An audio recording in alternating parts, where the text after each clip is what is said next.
When cool, creamy ranch meets tangy, bold buffalo, the whole is greater than the sum of its sauce. Say howdy, partner, to new Buffalo Ranch sauce. Only at McDonald's for a limited time. At participating McDonald's. Hey, Ryan Reynolds here from Mint Mobile. Now, I don't know if you've heard, but Mint's premium wireless is $15 a month.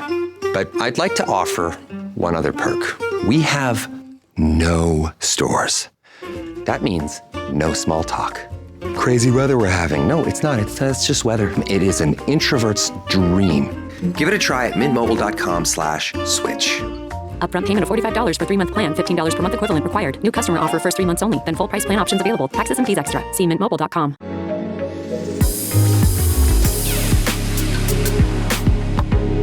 Welcome back to another bitchy episode of Who's the Bitch? We're on the other side of Halloween, and I'm Kara Clank. Oh, and I am on this side of Thanksgiving, and I feel like you just tossed it asunder, Kara, and maybe it's your vegetarianism. Hi, my name is Jackie Zabrowski. Hi, Jackie.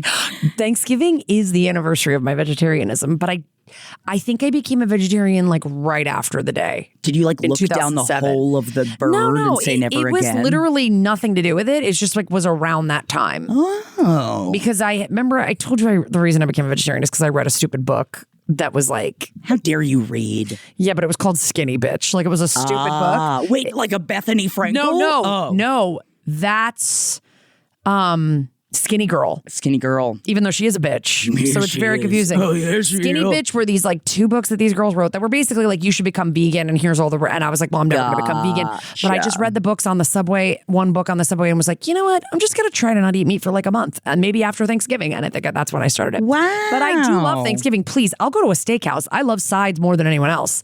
But... That's why you and Natalie are my favorite vegetarians. I love you guys so much because you don't like look at me eating a steak and be like, it doesn't gross me out. I ate it for 20 something years, you know? Yeah. And like, honestly, I recently told Jared, I said, should I start eating meat again? It'll be 17 years this October. Wow. I mean, this November.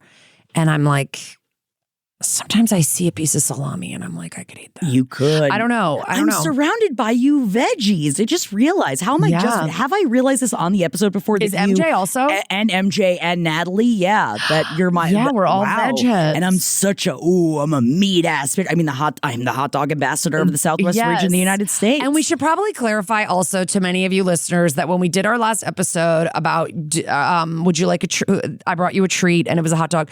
That hot dog that we posted on our Instagram, which by the way is Who's the Bitch LPN, please follow. Please. Was not the actual hot dog in question. No, I found a more disgusting Jackie's one. gorgeous Googling skills. It was so disgusting. But everybody was like, Jesus, is that the hot dog? And I'm like, that's not a treat. No, this guy would actually be like fully, I mean, she didn't mention that it looked disgusting. I think she just said it was bad that it was had been sitting out for 6 hours. I threw that dude under the bus. With that image. I bet it looked like a fine hot dog. I'm sorry, bro, that I brought that into your life. Somebody goes, the bun looks like brain matter. Like it was so gross. I was looking for a picture of a hot dog that grossed me out. And that's the one I found. Yeah. So, you know, when you want to get people talking and churning about your social media, you'd think, oh, you should like take a picture out of like the viral memes. Or you could find something that is so abhorrent and so disgusting that it really yucks people, I guess not away, but yucks them into the arms of the bitches that you love. The arms of the bitches. Yes. Oh my God. Okay. So we just hit Halloween. It's literally right after Halloween. And we were going to do a little unsolicited advice talking about some of the backlash of Halloween costumes, right? Can we please? All right. Now, you're more up on this stuff. I did see the Julia Fox, Jack Schlossberg. Yes. Back and forth to and fro. Yes. Now, how do you feel about a Julia Fox? Do you care? Have you looked in? Like, I mean, when she first came out as like Uncut Joms, I was like, what is this? Like, and then I really grew to be like, she's great. She doesn't give a fuck. She's doing it her own way. I love that she's a mom. And she goes, yeah, I'm a mom. I show up at the party. I walk the red carpet, I get my photo taken with the right people, and then I leave. I have a kid, I'm going home. And I was like, that's not me. I'm like a mom that will still stay out until too late and be like, Jared, you go home and relieve the babysitter. I'm still partying. Hell yeah. Because I like to socialize, but I just like that she's this Hollywood kind of person that's like sort of doing it her own way. But I also, I don't know. I haven't listened to her say that much. I don't know if she, I don't know what her. That was the thing, is that MJ and I over on page 7 really had a lot of like, I don't really get this vibe, but the people that love Julia Fox love Julia Fox. Gays love. And then we read Julia Fox's memoir and then completely understand why everyone's obsessed with her. She has a memoir. She's like 38 and like. Dude, she has had an insane And I was like, life. and I just saw her in one movie that made her famous. You know what it is? She was one of those, like, she's 35, by the way. My bad. Yes, she was in the 90s. She was one of those like growing up in Manhattan kind of girls that just took care of herself in any way, shape, or form she could take care of herself. And I just want to point out that she was born in 1990. Yes. So when the 90s ended, she was 10. Yeah, okay. So in the early 2000s, so in the 2000s, she's doing this, but like in a way where I feel like she was almost like a last bastion of that was getting away with all of like very upsetting things, but she was essentially like a latchkey kid that created everything for herself. The one thing I will throw it out there that I would say, and especially on Who's the Bitch, as someone that I do love, a loud and proud bitch, which I do feel that Julia Fox is, it does always weird me out. And there's the one fact that I always weirdly get caught up on is the fact that she named her child Valentino. And when she was a dom, her dom name was Valentina. Whoa. And I don't know if that's why she named her child that. She's also Italian, which I love. Well, and like went to like speaks Italian, had like, and honestly, was born there. We made a lot of comparison jokes with the Julia Fox and Ilaria Baldwin because we read their memoirs fairly back to back, and I was like, Julia Fox is a note a togenene la che dice. And she's not like, come si dice, cucumber. You know, she's not doing one of those on it. I really got swept up in, okay, Julia Fox is definitely someone that has like pulled together her entire life and has done it a lot on her own. And she, for Halloween, went as Jackie Onassis, covered in blood right after the JFK assassination. In the iconic suit. In the suit, covered in the blood. And so Schlossberg came out and was like, how dare, how dare. He said she was glorifying political violence. But what she said when she came out was Jackie Onassis didn't want to take off the dress, and specifically the line was, I can't even say specifically, I don't know if exactly that line, like, I want them to see what they did. And so that's what Julia Fox was saying, is that like she was making a statement from Jackie O's statement that like that's what she didn't want to take off the suit so everyone could see what they did. It's like already in her Wikipedia. There's already a synopsis of it in the Wikipedia. And so of course the internet was just, there was a lot of how dare, because in this our day and age, you know, surprise, everything is divisive to such an extent right now. But what do you think? Do you think it's bitchy to wear someone who held someone as they got assassinated? I mean, I think it's like Halloween is kind of... I think it's Halloween. It's Halloween.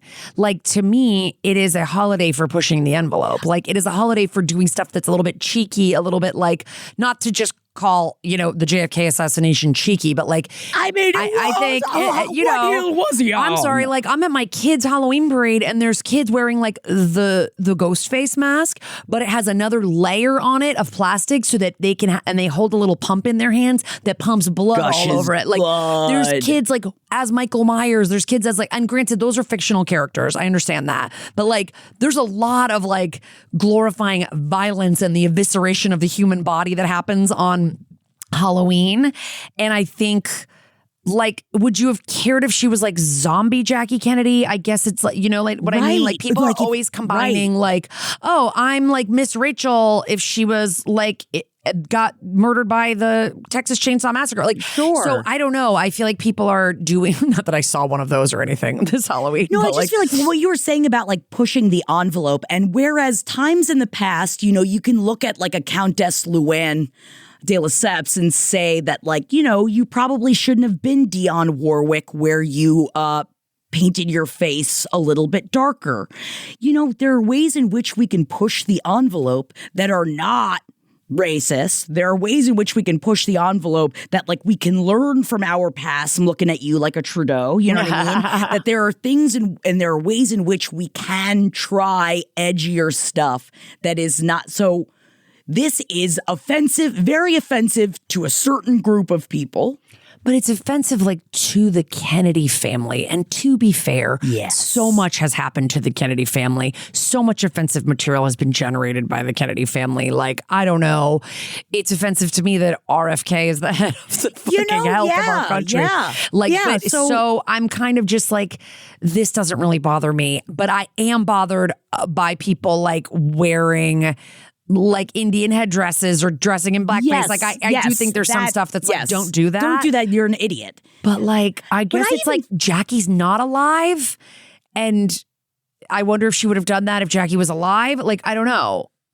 Because it's also like she's a high profile person. You would have never heard of this if she wasn't like a person that was just going to a Halloween party. And I feel like it's not like a too soon. You know what I mean? It happened a really long time It happened ago. quite a bit ago. But even like you were just talking about, Kara, I was forgetting, and I got upset because Winnie, child of the network, I'm going to say child of the network, was scared to take a picture with me. And Holden was like, Winnie, I'll give you some nerds if you take pictures with Aunt Jackie. And then I realized afterwards, it's because I was a vampire covered in blood that she was scared of taking a picture with me, not because she didn't want to take a picture with her Aunt Jackie. I'm like, oh, I forgot I'm covered in blood. Yeah. And I'm like, Winnie, it's me. It's that. And it's like me. cool. And like, but I'll never she's forget this still image. scared. Yes. Like, so it's like, it depends on who your audience is. Yeah. And Julia Fox was trying to make this statement right now.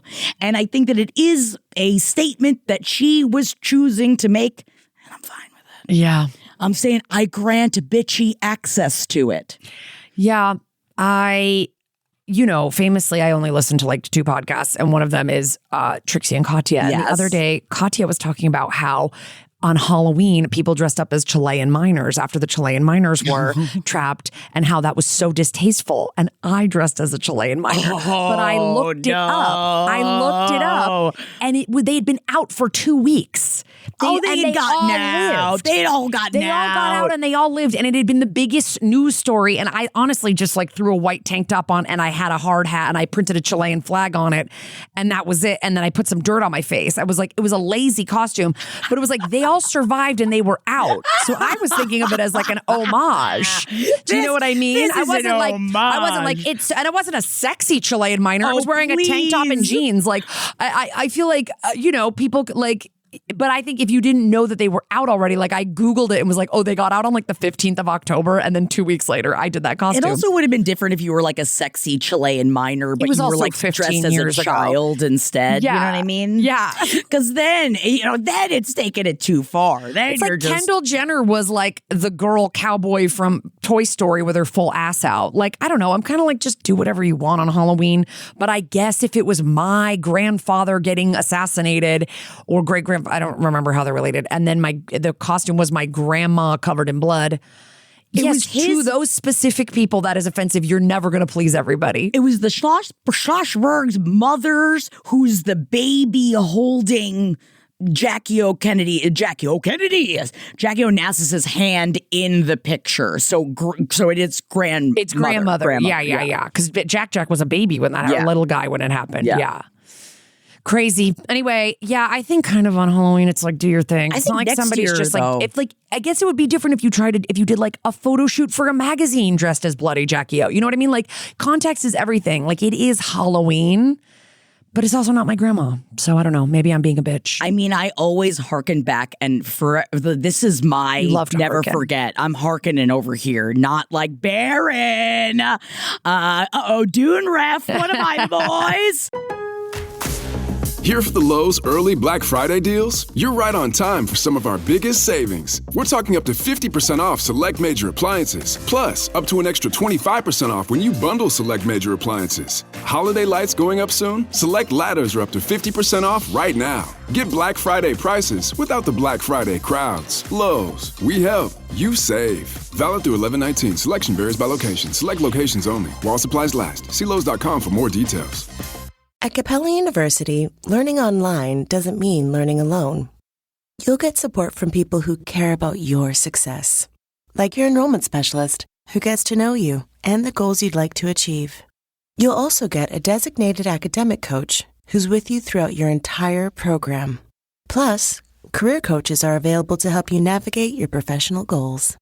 A different future is closer than you think with Capella University. Learn more at capella.edu. And in that Dune ref, I completely forgot what I was going to say. I got so excited about myself. And I can't help because I don't even get the Dune ref. You don't even know Never it. seen You don't a even know second it's of Dune. all gone. Sometimes you Never harken seen a it second of Dune. back, and sometimes you harken it away. Let's do a quick update. We just got an update from an episode. Okay, so we'll do some General Bitchery here. Here's an update from one of our listeners, Ramona from Ireland, who had written us about how, remember, she was like, we all went out and my best buddy is dating this girl and she told me she doesn't think he's the one. And she told me marriage is really important to her and she just doesn't see them getting married. Yes. And like, I didn't know, what do I tell my friend? And then it also felt like the girl was about to like make out with somebody at the party, like, or was being overly flirtatious with someone at the party because she got really drunk. So Ramona writes us, firstly, thank you for the very affirming, obvious disdain for Rose's behavior. If I'm ever sad again, I'm listening to you guys do a lot of ugh and no whilst you're reading my plight. Update. So over here in Ireland, the bitchuation was, okay, wait, I'm not going to say all that because I just said it. So Ramona wanted to set fire to Rose's bins. Remember? She was like, should I set fire to her bins, which is her trash cans? But ultimately, she did not. So Ramona writes us, I took your advice and sat him down. And after a couple of pints, I opened up a heart-to-heart opportunity about marriage and his position on it and mentioned that Rose had told me that it was incredibly important to her. He was very frustrated and annoyed, saying, quote, I can't believe she brought this up with you. We've talked about it so many times, end quote.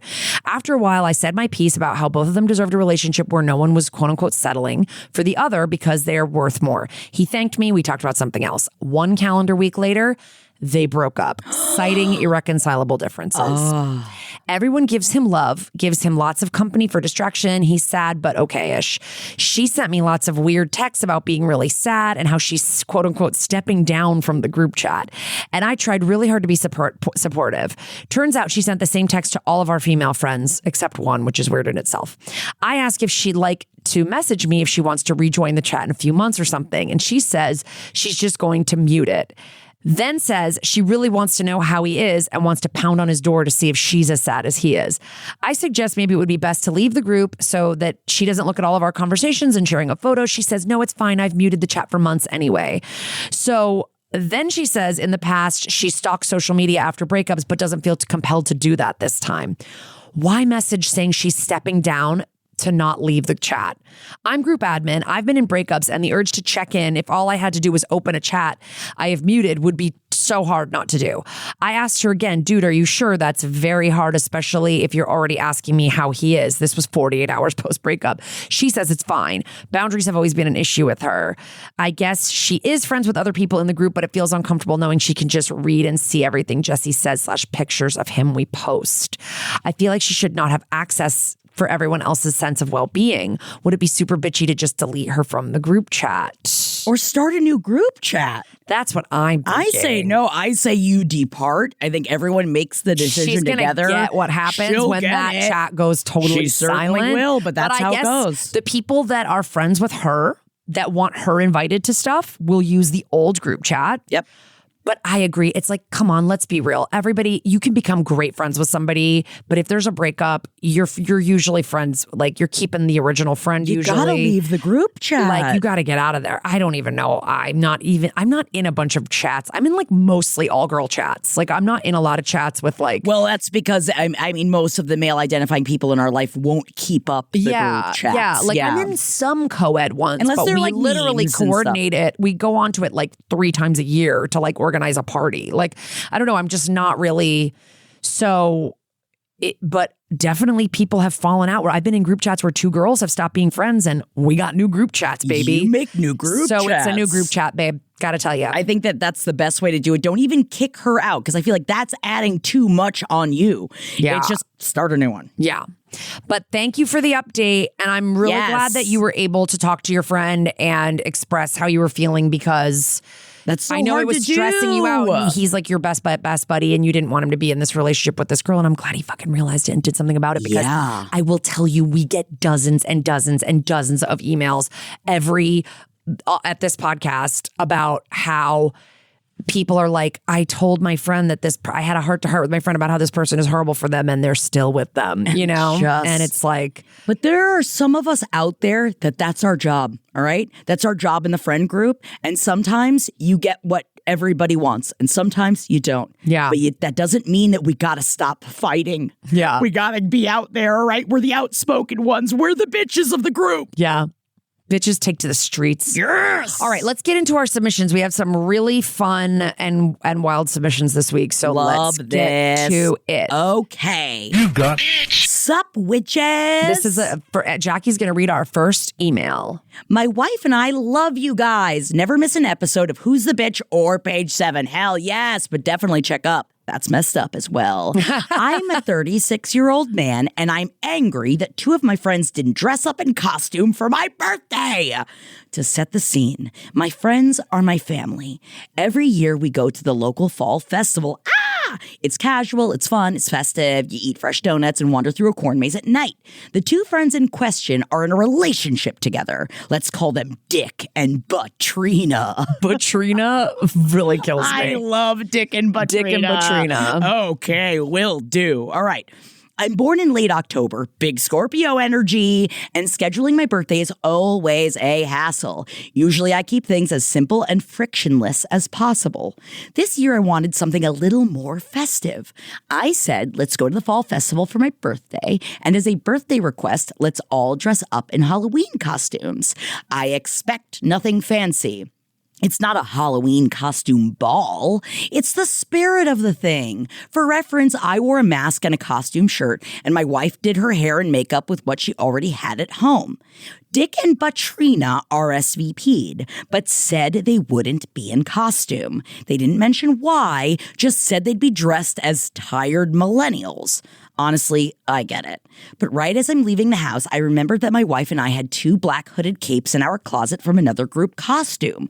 I told them, don't worry, I'll bring you guys these capes, and you can just throw it over your shoulders. I didn't get a response, but thought nothing of it. We arrive at the festival, and I present Dick and Buttrina with the capes. They say, no, I'm not wearing that, and they sort of laugh at me. I said, well, I brought them for you guys. Then Buttrina said in a bitchy way, we didn't ask you to do that. Now, I've been very good friends with Dick for 15 years. We're quite close, and he's a person I could call in an emergency. He's been seeing Buttrina for 10 years. Even after 10 years, I'm fairly confident this bitch doesn't like any single one of us, including myself. Buttrina is still dead silent at parties, never engages in anything we do, and she's the first person to call something we like as stupid. Oh no! One person who just met her for the first time described her as having rancid vibes. I'm an extrovert. If I walk into a room, I can leave with a new friend. Yes, hell yeah, same. After 10 fucking years, I think this bitch still doesn't like me. And I think she likes me the best of the group because she'll even talk to me in the first place. My other friends were done with her for a long time. It's really hard for me to just write people off like that, especially when they're in my inner circle. I love my people deeply. But would I be the bitch for never engaging with this bitch ever again? This is the last fucking straw, Buttrina. I hope a scarecrow eats you and shits you out as candy corn, you wet blanket bitch. But maybe that's unfair. At the time, my disappointment was palpable for a minute, but I otherwise kept it chill during the festival, didn't confront them about it, and haven't mentioned it since. Under the surface, I was furious, and my anger levels shocked me. I'm giving Dick a pass because despite being a bitch, I know he loves me deep down. But I don't know that about Patrina. Would I be the bitch if I wrote her off forever? Oh my gosh. I hope a scarecrow eats you and shits you out as candy corn. Wet blanket bitch. I need to figure out a way. That's hard for me to hear, especially because I love candy corn. Oh, wow. I'm a huge fan. Oh, wow. Listen. Oh, gosh. Oh, I should have saved the nerds. Nerds made candy corn this year, which is a weird hybrid. Maybe I'll save them for you for when you're on page 7. Weird. Oh, yeah. Okay, so I think that there's two things going on here because I don't think you really care about the costume that much. No. Like, if this was just about, like, you have to wear a costume, it's like, listen, I guess some people just don't want to wear costumes. If they want to be a killjoy, you have to deal with that. Like, but I think the issue is that your good friend is dating someone you don't like, right? Yes. You don't like Batrina, and Batrina's a bitch. But this is a really good example of how easily Batrina could assimilate into a group. I do think this is a very good reference point. This is something that would also really annoy me a lot. Oh, yeah. Especially it's like, I brought you a little cape. Throw a fucking cape on. Or but some people are like, honestly, the idea of dressing up horrifies me. That makes me so embarrassed. Like, I don't. But this person has known Dick and Batrina for a very long time, and I feel like Dick, but Dick and Batrina have been together for 10 years, so it's not like they haven't been around Batrina to know that. Like, I feel like personally, bitchery definitely began when you offered to bring the cloaks and they said nothing. If you had decided, oh, we're never wearing those fucking cloaks, do not bring the cloaks. Say don't bring the cloaks. Yeah. I think this is where the schism of this particular incident began of like, no, that's not true. Take it back. It's when they said they wouldn't wear that they were going to come as tired millennials. And honestly, you could have done that, but like, did you actually do anything or did you just show up? Like, if you came as like a millennial, do you have like a fucking phone glued to your hand or like whatever? I don't know. What are the things about millennials? Like, I don't know. Like, yeah, you didn't do anything. You're just like, if you're like, we've had the craziest week, we really want to come and celebrate you, but we just like cannot do the costume thing. Is that cool with you? Like, then you could have had a normal conversation about it. It feels like you guys, Dick and Batrina, are just being defiant about we don't do what you ask. Like, we don't do anything that we think is going to like, make I think you happy. it's really coming from Batrina. I feel like you need to have a talk with Dick. Yes. Dick is your buddy. Dick is the one you've been friends with for 15 years and be like, hey, the costume thing's not the end all be all. I just feel like I get a lot of attitude from her. It feels like she doesn't like me, and I feel like she likes me better than any of our other friends. I'm just worried that like, you know, it makes me kind of want to steer clear of hanging out with her. And what's up? Is there something up that I don't know about? Like, is there some issue here I don't understand? Yes, because I think that that is a huge question, is how many people have tried to talk to Dick? And if you have ever, this has been going on for 10 years at this point. And I would understand hitting a level of like, I will not take this anymore. And I think that you should hit that level of, I'm not going to take this anymore.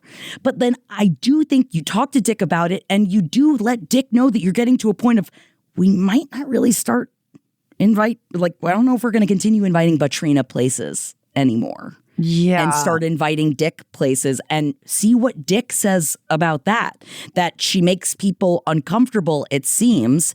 And especially like, I feel like there's a way in which to also say it where it's like in a friend family like this. And believe me, I think that we definitely here understand that when you have somebody that is dating somebody that ruins the vibe, especially because in a friend family, you feel vulnerable, you feel comfortable. Like those are the ones that you go to when you're like, I don't know how to like get car insurance. What do I do? You know, it's like those are the kind of friends that you have. Yeah. That you go to ask like adult questions to.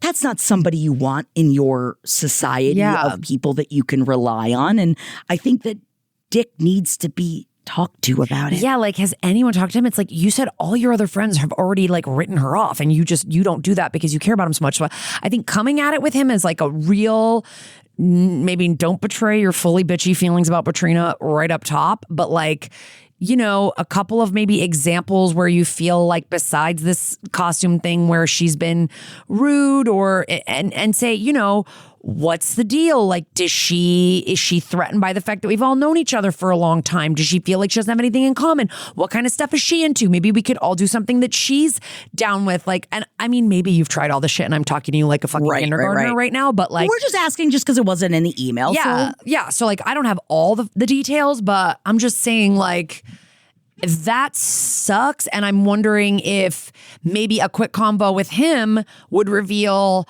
oh yeah, she's deeply insecure about hanging out with you guys and this and that. And then maybe there's a way, you don't have to be best friends with her, but if there's a way that you guys could start operating on more of like a friendly level so that you don't feel like you get so pissed, and B, that you're not like, I just want to fucking write her off and stop hanging out with her forever, because I do think that's going to mean less time with Dick. Right, because I have a friend that honestly, it took me until like, I know that they had a partner, but I didn't meet her until like 4 years after I met him. And that was because his partner, not a very social person. She doesn't like to go out. She didn't really want to be a part of that side of his life. So I never got to know her. But that worked for their relationship. I'm not saying that works for everybody. That would not work for me. I'm just like, oh, I guess we just live separate social lives. But it did work for them. Of like, okay, you don't like my friends, well then don't come hang out with my friends anymore. And this is also a further conversation that Dick and Batrina need to have of like, like, is that what Dick wants? Because I want to know from the writer, like pre-Batrina, was Dick like always dressing up? Right. Was he always coming to stuff with a good attitude? Like, I don't know. But yeah, it's also just kind of like, all right, then don't come. I don't know. Don't come. I don't know. If it, but again, I don't think you care about the costume as much as you think you do. I think it's just another way that they were being kind of rude the way that they went about it. They weren't like, listen, we haven't gotten time to get anything together. They weren't, they were just doing it to be like, no, you asked for it and we're saying no. And that's bitchy. And Batrina sounds like a real cunt.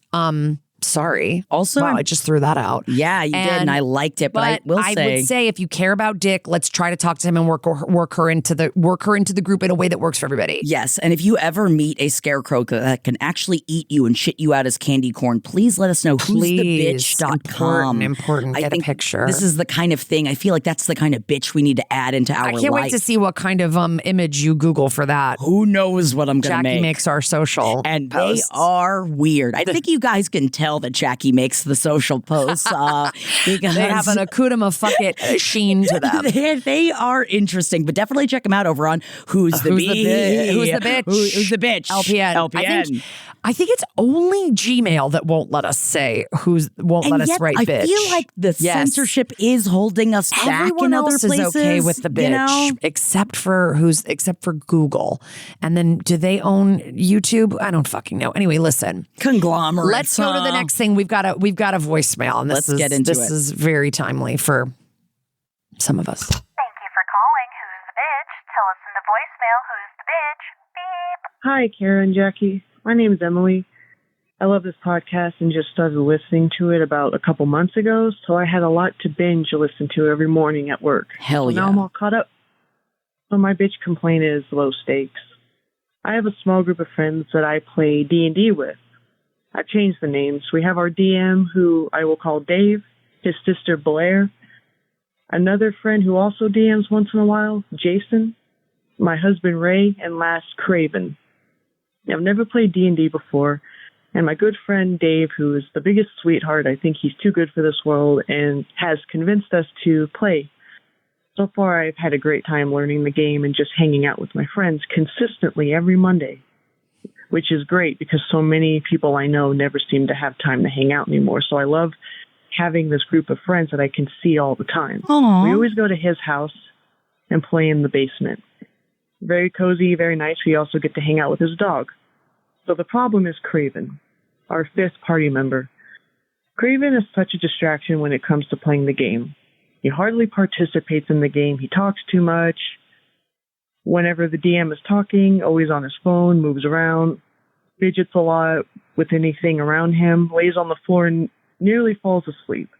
When Dave, the DM, tries to get him to participate in the game, Craven complains that he has to get up off the floor and roll his dice. And if he rolls low, he always jokes about killing himself. Like, he walks away and he's like, fuck me, I'll go kill myself. Okay. One thing I should mention about him is that Craven has ADHD, he's autistic, he has insomnia, and depression. There might be a few things I'm missing. These are all things he's told me. All of us. But just last night, we had our Halloween D&D party. I haven't had a Halloween party in such a long time, and I was very excited since my town doesn't do much for Halloween, and it's very sad. We all agreed that it was mandatory costume party. We had to dress up. But Craven didn't, which I had a feeling he wouldn't. Dave told him that if he didn't, he wasn't invited, but still included him anyways. Craven just recently quit smoking weed and cigarettes, decided to start drinking at the beginning of the session, with just chugging all these drinks down. My husband had to sit next to him while trying to pay attention to what the DM was saying, had to keep asking the DM to repeat himself. I made Ray, my husband, switch seats with me so that Craven would leave him alone. Craven and I are not close at all. I know he doesn't bother me showing me his what I call brain rot memes while we're trying to play the game. I was always a nonsense person. I don't fake laugh at some jokes I don't think are funny, so he stopped showing me his memes. So that's why I switched spots. I think if it were up to me, I would stop inviting him to our games. But my husband and Dave are just too nice and don't want to just kick him out. I understand wanting to hang out with your friends, but we are trying to play a D&D game. And it's not like we don't get distracted while playing too, but Craven makes it less fun for me. He almost didn't go to this Halloween one because he didn't have a costume, but Dave, being the nice one, would feel bad not including him and said he could join us anyways. So that meant I had to go and pick him up because he can't drive. I'm at the point I don't want to go to the D&D games if Craven is going to be there because I end up getting more annoyed at him than having fun. So would I be the bitch if I refused to go to these D&D sessions unless they stop inviting him, because I believe they would be a lot more enjoyable and we would progress more if he wasn't there. I don't have a say in all this because I'm not the DM and it's not my home. We have a fun idea for Christmas, a one-shot that Dave has. It's a Yule one already written out, and I wanted to do like a Christmas sweater party where I have my Hail Satan sweater, and I'm very excited, but I have a feeling that it's just going to be like this one where I'm just going to get annoyed and just not have fun. So any advice, anything? Because it's not up to me. Okay. So I chose this one because even though I've played D&D before, but I'm not a big D&D player. I know Jackie has. Yes. And my husband is currently DMing a vampire game right here at the LPN network. Storytelling. Kara, he's not called a DM. He's called a storyteller. In Vampire the Masquerade. Vampire the Masquerade. I'm sorry. I called him the It's wrong a chronicle, thing. okay? It's not a campaign. Okay, but so I want to hear what you have to say, but I asked him also because he's just got 20 years of DMing experience. And I know this isn't like a who's the bitch. Maybe I'm the bitch for asking my husband for his opinion, but like I wanted to hear what you had to say. And then I was going to share what he said too. At Capella University, learning online doesn't mean learning alone. You'll get support from people who care about your success, like your enrollment specialist who gets to know you and the goals you'd like to achieve. You'll also get a designated academic coach who's with you throughout your entire program. Plus, career coaches are available to help you navigate your professional goals. A different future is closer than you think with Capella University. Learn more at capella.edu. Ever wonder why so many people regain weight after stopping a GLP-1? Up to 40% of the weight lost can come from lean muscle. This weakens the body, slows metabolism, and makes it easier to put the pounds back on, creating a cycle of dependency. Prolon's 5-day fasting mimicking diet offers a drug-free way to maintain results and support long-term metabolic health when paired with proper diet and exercise. In just 5 days, it activates fasting pathways to burn fat, protect muscle, and rejuvenate cells, all while letting you enjoy real food. Get 15% off plus a $40 bonus gift when you subscribe at prolonlife.com/Pandora promo. These statements have not been evaluated by the FDA. These products are not intended to diagnose, treat, cure, or prevent any disease. See site for details. I mean, I would throw it out there as somebody that is a part of multiple adventuring parties with people of varying neurodivergences. I will throw it out there that I feel like a lot of people that play have experienced this before. And I'm not saying to be like, you just get used to it, because you don't. There are certain parties that work better together. And if you're not vibing with another person in your party, and this is something that you're supposed to be working towards something together, oftentimes, take yourself out of the party. It's not fun for you anymore. I would say that if there's a way for you to have a conversation with Dave, the DM, to see if, you're talking about a holiday one-shot of talking about maybe creating another campaign, maybe doing something on a different night. And like you said, it's hard enough to get people together on a night out of the week. But if this person is actively taking your joy away from this experience, which you're not even saying, and I'm not saying that you're not throwing out there of like what Craven needs, of what Craven needs to function and to get through things. You're not throwing any barbs at this person, but just because a person deals with their neurodivergences in a way that works for them, and especially it's like doesn't seem like he's not harming other people, but it is annoying and upsetting to you. Yeah. And that's okay.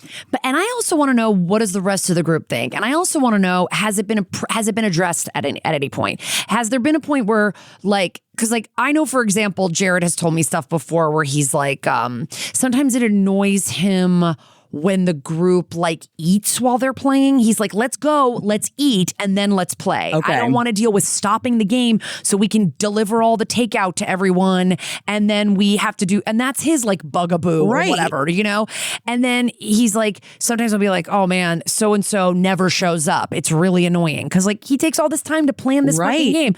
So it's like, has anyone said, hey man, lying on the floor and kind of falling asleep during the game, disrespectful. It's like we're role playing. We're all supposed to be kind of in character. It just feels like, are you not having fun?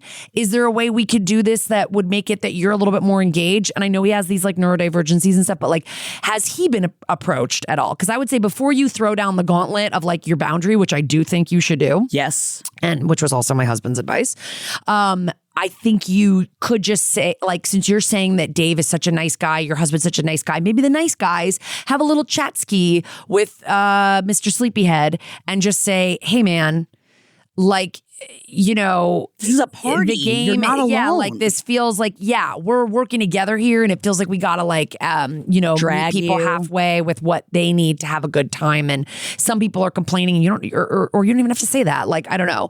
I mean, here's the thing: we have somebody in one of my parties that straight up refuses to look at the character sheet, never adds anything. Even when we level up an XP, he never does, but he still plays the game. And it is an incessant, he has a need that he needs to always be making jokes regardless of whatever we're going through. That is something that we have all discussed, though, as a group. And you enjoy the way that person plays. Okay, and we like how he plays so much, and he is so invested when he is, that everything else okay, but we talked about it as a group. Yeah, but it's got to be I think your guys can start making some subtle rules, hey guys, no phones at the table. Or we can do breaks for people to check their phones, but no phones at the table. You're not engaged in the game if you're just checking your phone every 5 seconds. I say as I'm letting a plumber in while we record our podcast.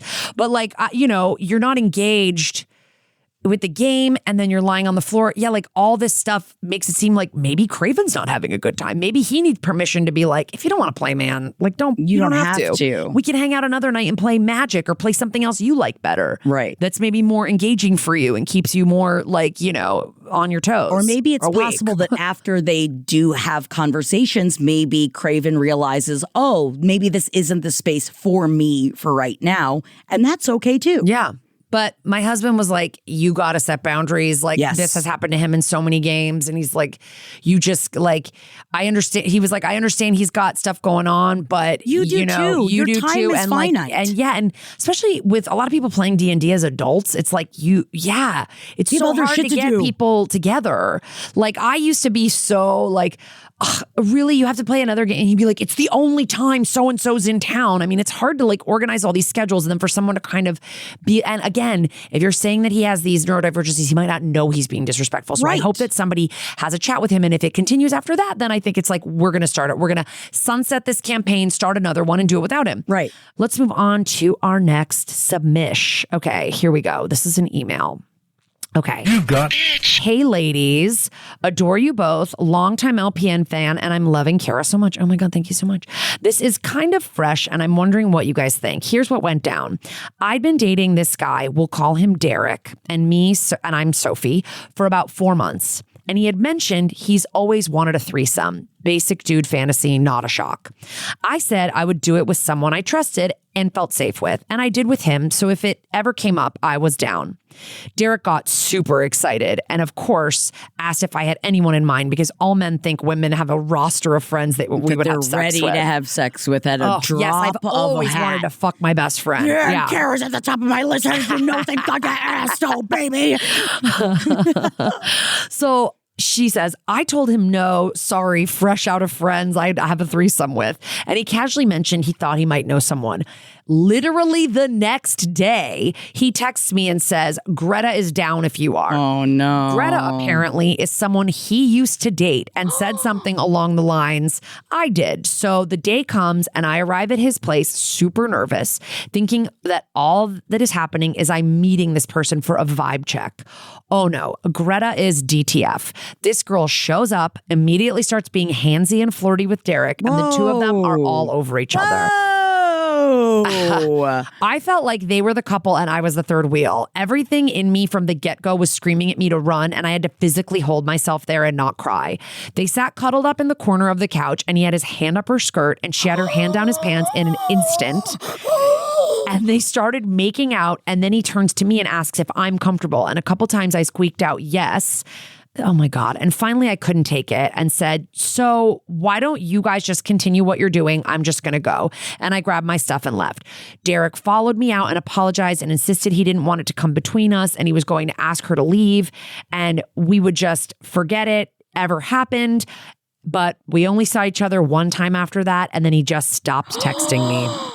I can't help feeling like I did something wrong. No. And ever since that night, I felt incredibly ashamed and humiliated. Everything was great up until that point with him, and I think I ruined everything.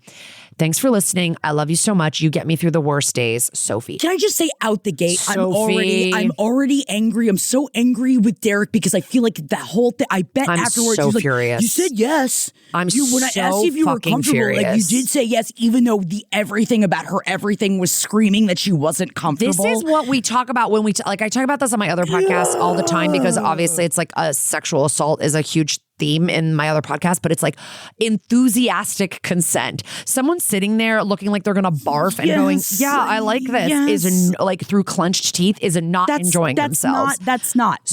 It's not. So that's just men being stupid. And I mean, like, first of all, whatever. Maybe I'm being a judgmental bitch here. I do think 4 months of dating this guy, like, I don't know, are you exclusive yet? Like, I feel like something like this has to be after like things are so rock solid with you guys as a couple. And they're clearly not here because he doesn't know your signs. He thinks that even like you guys should have had a conversation where you said, we're going to meet the person first. We're going to go out and get a drink. It's going to be a vibe check. Just see if you like them. I mean, I have friends that are poly. I have friends that are doing all kinds of stuff. And they go, oh yeah, I'm like meeting this couple tonight to see if I want to fuck them later. Not tonight. Like you meet to get a vibe check. Right. I mean, if you all meet at some party and you all want to have a threesome, but if this is a thing where it's like, you've never done it, he's kind of orchestrating it. I don't really love the idea of it being like an ex where like they immediately start. I mean, but again, like I've honestly never had one, to be totally, I've never had one. So it depends on the situation. And I'm like, you know. And you have your roster of all your friends, and I have my roster of all my girlies. And I'm like, no, but I'm definitely like, yeah, no, we would meet the person a first time. We're going to talk about it. Yeah. And like that, this is why people go on apps looking for this kind of thing. Cause it's like, some people would rather it just be like a sort of a hot stranger that you're both attracted to, but that there's no history with, so that there's no jealousy feelings. But maybe it could be somebody you both know. I know, a throuple that have all dated each other. You know what I mean? So Yes. it's like there's totally a million ways this can work, but like it has to be so fucking expertly communicated. It's not, babe, are you into this? The next day, my ex is down, and then like down the pants, and then like it's a full, just goes straight to hooking up, like no vibe, no partying a little bit first and chatting and like trying to get some flirtation going before you two you did. When I say you did absolutely nothing wrong, there is like not a thing you did wrong here. And what makes me so mad is that he's made you feel like you fucked this up and that you're ashamed and humiliated. He should be ashamed and humiliated. The only thing that I think that was, I would just say, misunderstood in this whole situation was the amount that should have been discussed before even meeting up with Greta. That was the only thing that I feel like, I don't want to be like, I feel like Derek thought threesome, all of the blood went to his dick and he literally could think about anything. Like it was like cartoonish. Like you have to set up like a ton of expectations and rules and like I don't want you to kiss her, or like I don't actually want to hook up with her. I just want to watch you guys hook up, or actually I don't want you to hook up with her that much, I or want whatever. Us to hook up, and I want you to watch us. Like there's so many ways, like you said, in which this can work. Yeah, this was not one of them, and you are not in the wrong. And you should not be. You need to, the next time you're in a relationship, if somebody brings this up to you, or if this is something that you're actually into, it should just be, make it like you're so rock solid with your partner that it's like nothing is embarrassing, nothing is off the table.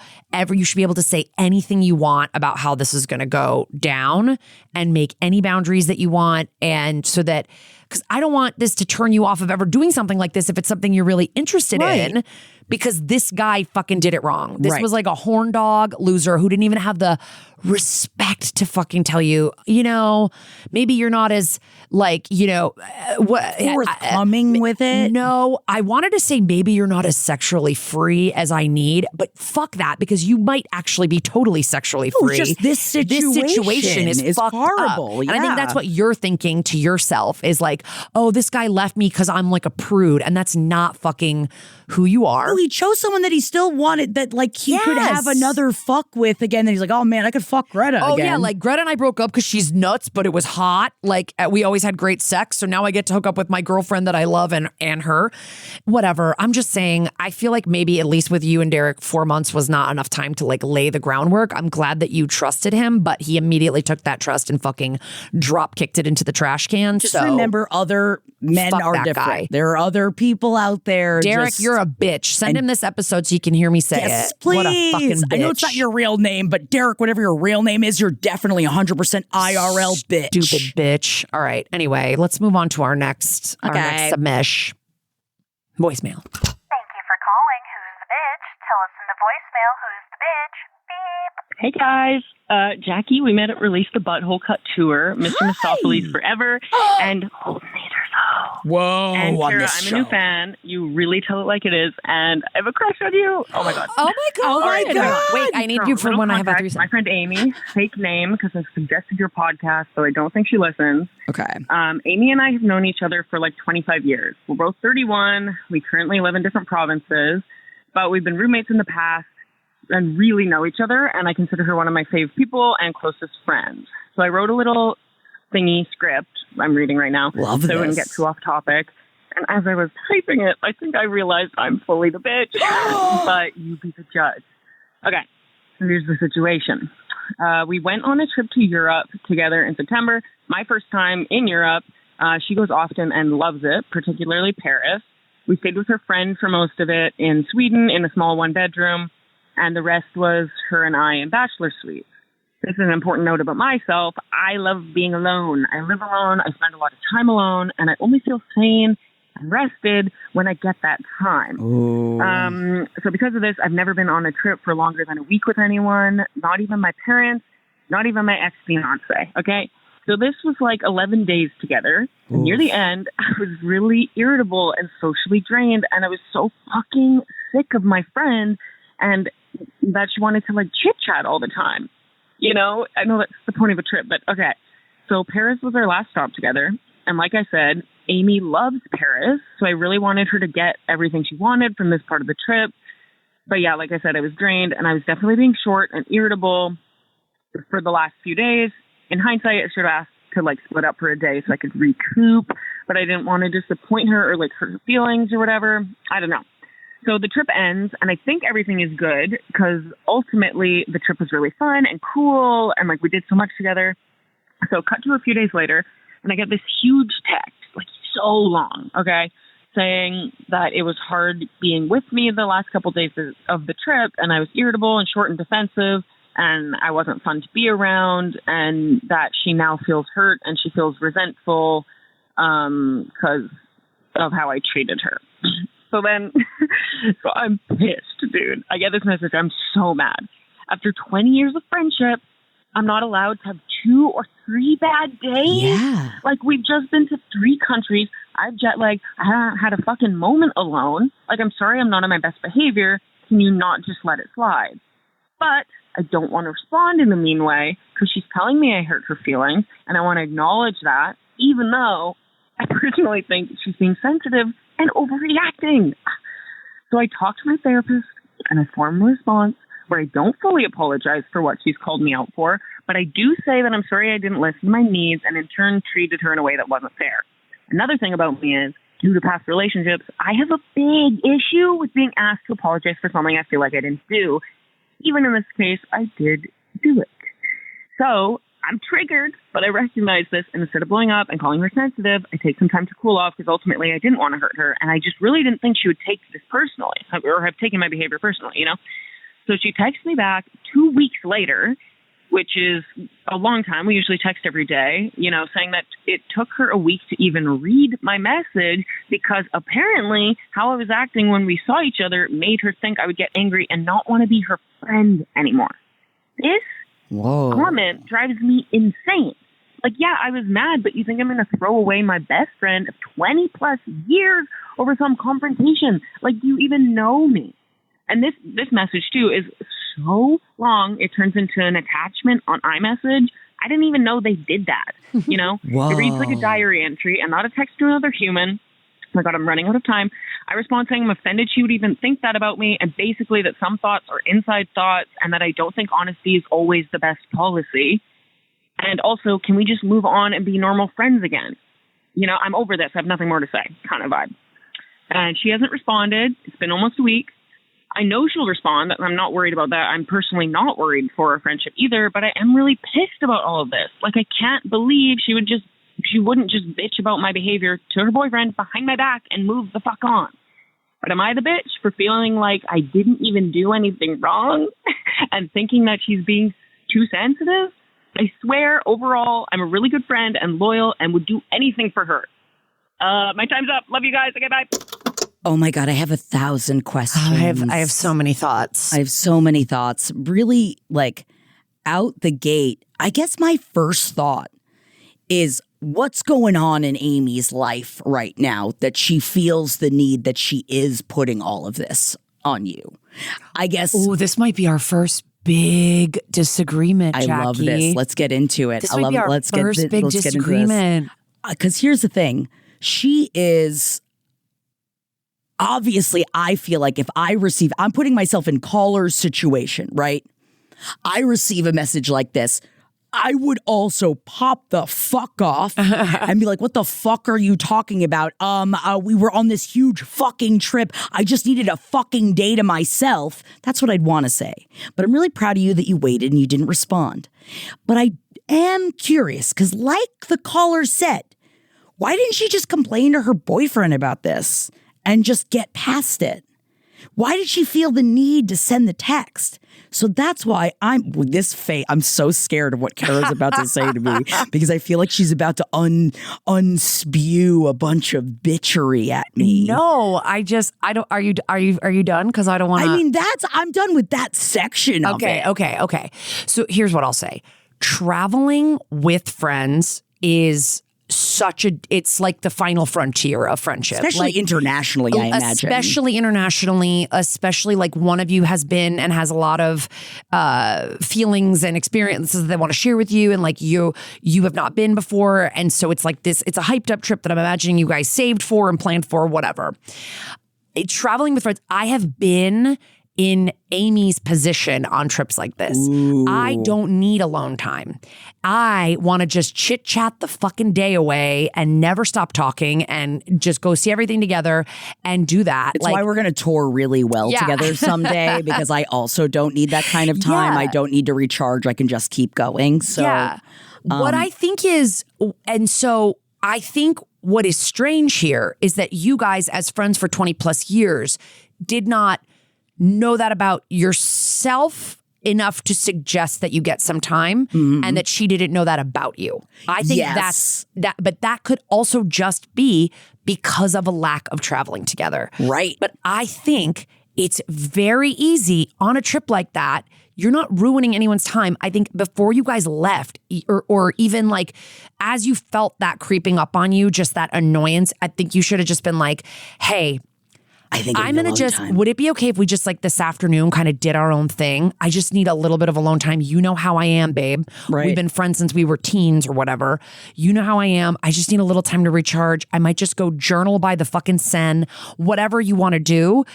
That would have been what you should have done. Yes. And because I have been on the opposite side. I've been where Amy is. We're like, okay, I'm just trying to have a nice time on a trip and make suggestions, and you're snapping at me and you're pissed. And like, I have nowhere to go because I don't know anyone else, and I'm trapped into this dynamic now. And it makes you feel sick. Like, I have been in this so many times traveling with friends, and you feel sick. You're like, this is my good friend. Like, why are we not getting along? Da, da, da. So I think when she got back, she was just like, I owe it to you to this is what I'm taking from it. Please still have a crush on me. I hope that you do.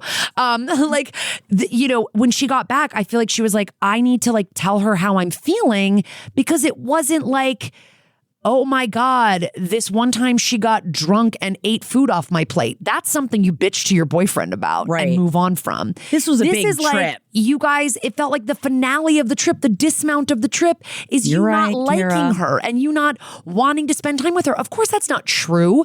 Of course, that's not how you feel. But because you admittedly were not listening to your own boundaries and not like giving yourself that time, that space to be by yourself and recharge so that you could be a good friend, you were just sticking with your friend and not being kind or not being or being short and snappy. And she internalized all of that and had no one else to talk to. It's like if you guys had been on a trip with like maybe one or two other friends, she could have gone to someone else. Like, that's the thing. If it's just two of you, that dynamic is like you really have to just be communicative. And this has happened to me. So it's like, I think the reason why she wrote you all this stuff and she's taking all this time is because it was serious to her. Yeah. And you're kind of like, look, you're comparing apples to oranges. All your loyalty, all the good things you've done for her is wonderful. It doesn't erase. You're allowed to have bad days, of course. I think she's writing to you being like, hey, these last few days of the trip were like really tough for me. And what I probably would have done is been like, why don't we get together? Do you want to get together and have dinner and let's just like chat and clear the air about this? I think that's the place where we're at right now. I should have done this. I didn't realize it was affecting you so much. Blah, blah, blah. And then maybe she would have been like, and you know what? I was dumping all of my upset on you expectations and upset on you. And I should have known, I've known you for this long. I know you need this time to yourself. Like, I think you guys would have just nipped it in the bud. And because instead you guys are like writing each other novel text messages and not speaking, I'm like such a boomer in some ways where I'm like, get together and talk about it or talk on the phone. Like, I would also throw it out there too that you had said that Amy had been to Europe a bunch of times and also been specifically to Paris a bunch of times, and she loved Paris so much. I also wonder if she did take it personally. Like you didn't like the way she was showing you Paris. Right. So I do wonder if there was a section of that, of like, that this was something that's like, but I'm showing you my favorite things to do. Yeah. It's like, and I wonder if there was a little bit of that in there as well, of like, I thought I was showing you a good time and then you were all upset. And it's just miscommunication. Like, it's literally just like, this can be cleaned up. This could be cleaned up so quickly. Please clean this up. But I'm telling you, listener, you should have told her what you needed. Yeah. And to just say, get the fuck over it and move on is kind of like tough. I realize that you're saying that you don't think you did anything, but she's kind of saying that it felt like you did. So you gotta like get together and talk it out and say your piece and be like, hey, I don't think that's fair that you're putting this on me or whatever. Like, you can say your piece, but I do think when someone's like, yes, our friends overreact, but they're our friends. And so we have to listen to what they're saying. You know what I mean? Especially for 25 years. You guys have known each other for so long. Yeah. And I can understand why it would also be frustrating. Yes. To have someone say, well, the way you acted, I just thought maybe you didn't want to be friends anymore. Yeah, but it's like, I thought you know what who are you I am. talking about? We've been friends for 25 years. I'm not like writing off the friendship, but it can feel that way when you go on a trip like that. That's such a big deal. And it's your first time in Europe and all this planning has been done. And then it feels like by the end that you don't like her. She could really have been thinking, oh shit, she doesn't like if me. we can't travel together, and maybe you just can't travel together. That happens too. But I also see, it sounds like you probably can travel together as long as every few days you get an afternoon off to yourself. Yes. And maybe you just say, that's the rule next time, and this will never happen again. And maybe you guys will travel better than ever on the next trip. Because I have definitely been that way. I definitely have had friends that I thought after the first time we did big trips together, I would never travel with them again. They hate me, and they don't. I was too much for them. They don't want to travel with me. Blah blah blah. Then you eventually talk it out and you figure it out, or you think like, oh, you just vacation differently in a different than way. I do. Yeah. I can vacation alongside you if we're in a group of people, and I can still make sure that I can take care of myself and have my alone time. It's such a my semester abroad was like the first time I started traveling with friends, and it was like, I remember my best friend and she didn't want me to look at a map. She thought it made me look like a dork. She's like, it makes us look stupid. Stop looking at maps. I was like, what? No, I want to like know where we're going. And honestly, we were there before smartphones. So like I was like, if we don't have a map, like I don't not gonna know where we're know. going. So like so I think that you're just frustrated because I think you're frustrated because like you didn't set your own boundaries up too, and it would have probably been better for both of you if you had.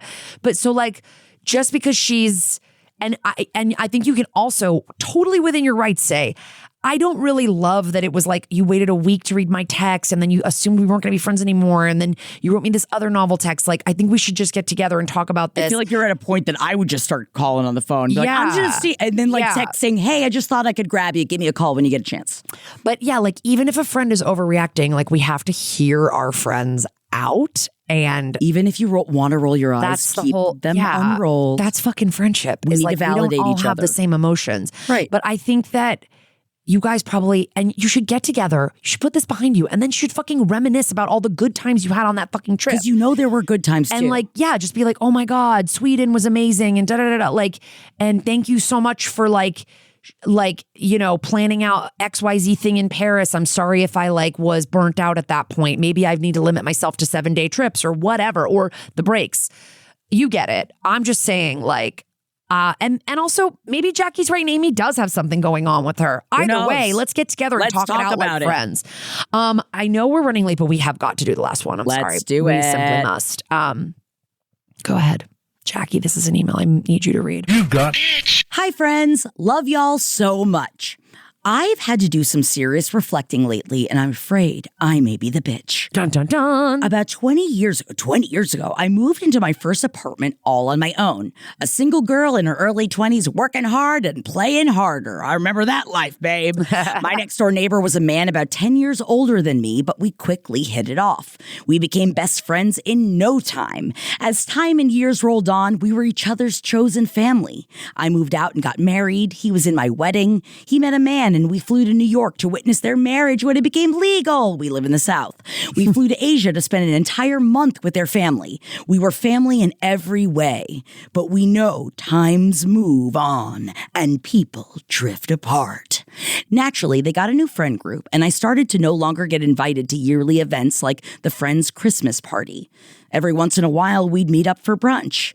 Then they started doing the thing where they'd make plans in advance, and then when the day would come, they would make some excuse that would somehow be my fault as to why they no-showed. I became tired of trying to make a friendship happen if they no longer wanted a friendship. There was no big breakup or event that happened. It was just little things that kept piling on, and I finally just stopped returning any text or call I received. I'm not going to keep letting myself get upset and disappointed. COVID happened and we couldn't even meet up if we wanted to. He would call and text me asking what happened to us and why won't I respond. I think one night I drunkenly picked up and we had a conversation that was fine, but I couldn't tell you what was said. We still have each other as friends on all social media, and I would keep up with what he had going on through the outside. His posts kept getting darker and darker. He would make videos obviously intoxicated, making crazy allegations about his friends and businesses he frequented. Him and his husband got divorced after 10 years of marriage, and he was obviously dating around. Recently, he texted and called me, asking me why we weren't friends and what did I do that was so terrible where you can't even talk to me. I felt that I don't need drama in my life, and I want to keep my friend circle close to people that I know I can count on. Well, a few weeks ago, his ex-husband texted to let me know he has passed, and they are doing an investigation into possible murder. A few weeks have passed now, and there still isn't a cause of death. Oh, my God. They had a GoFundMe for the funeral service. I didn't contribute, even though I financially can. I didn't even text condolences to his extended family. If I couldn't make friends with him, then why all of a sudden should I act like I have been? But now I think I'm the bitch for acting this way. I went through a few years of terrible depression and had to become a caretaker for my husband while he was deathly ill.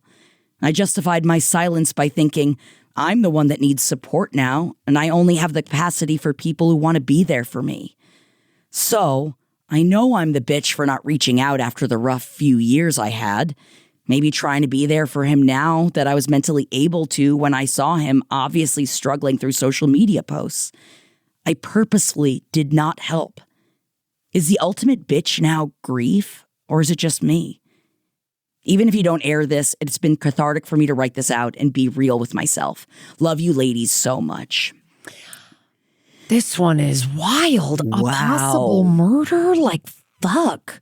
I need to, though, at least out the gate release you from any guilt you have from not getting back to this person. I will throw that out there that you definitely were protecting yourself, and that I hope any guilt that you have of that doesn't exist.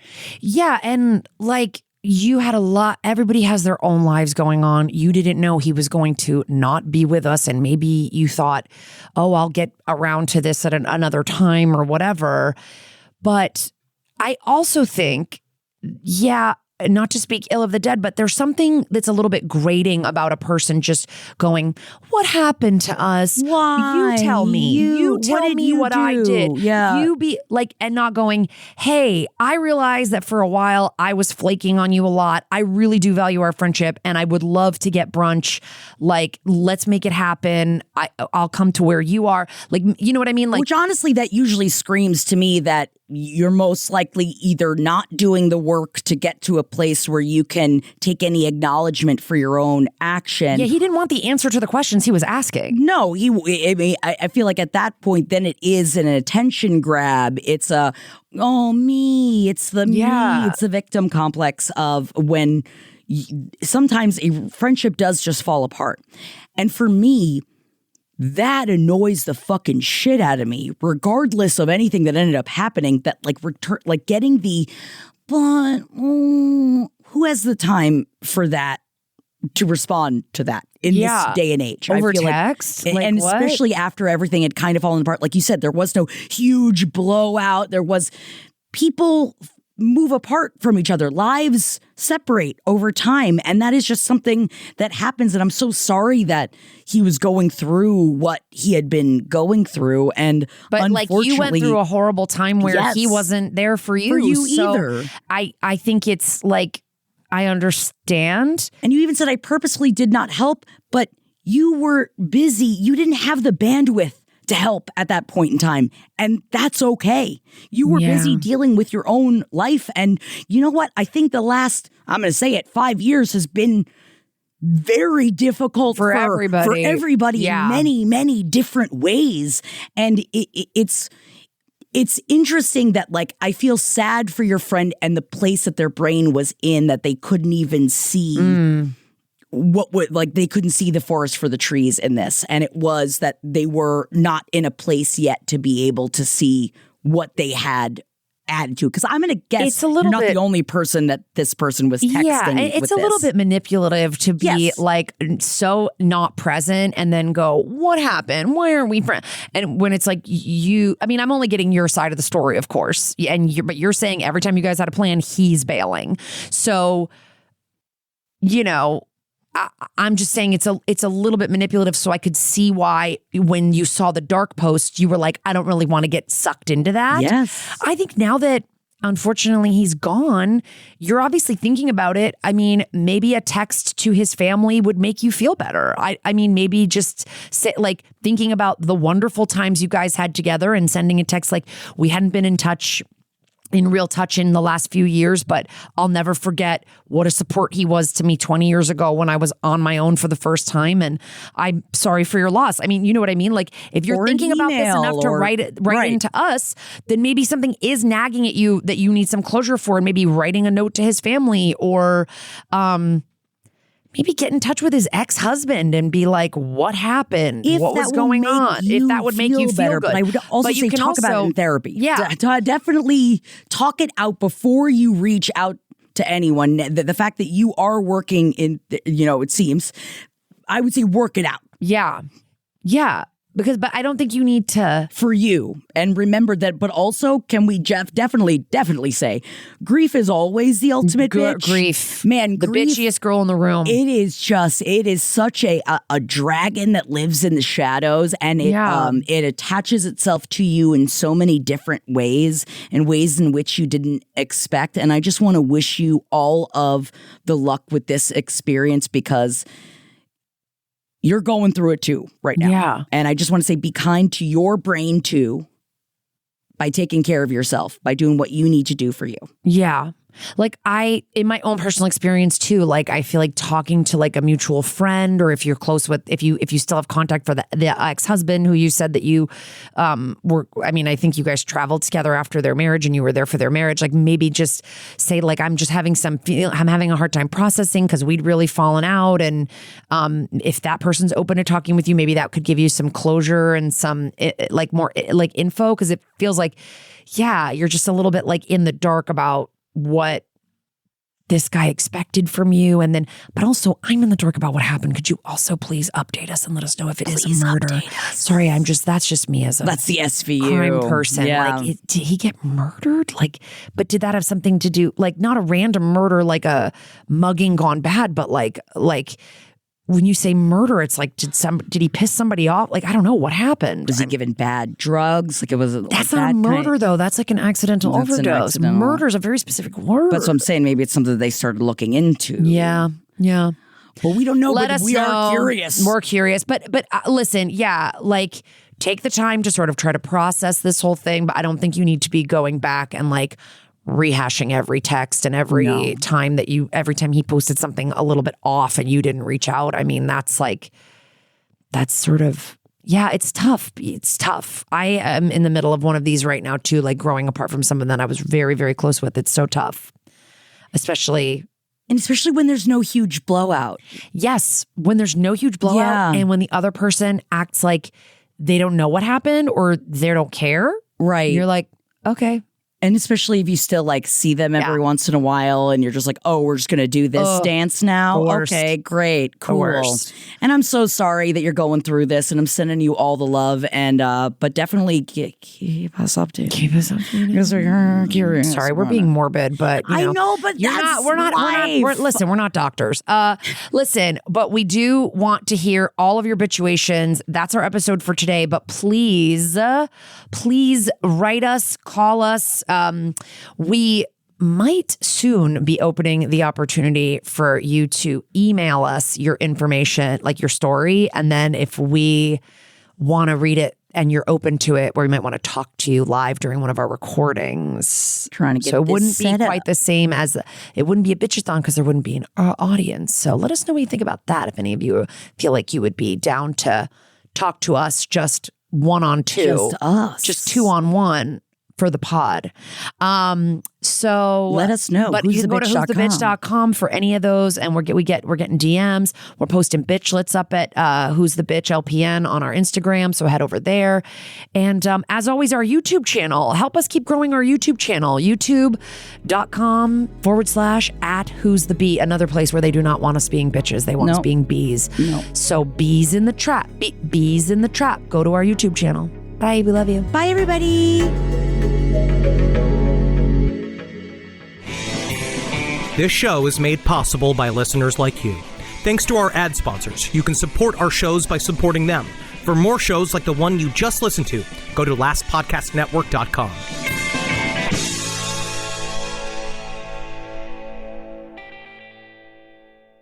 At Capella University, learning online doesn't mean learning alone.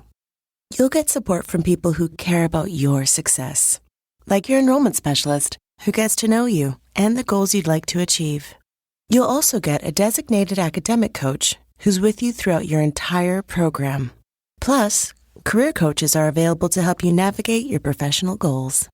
A different future is closer than you think with Capella University.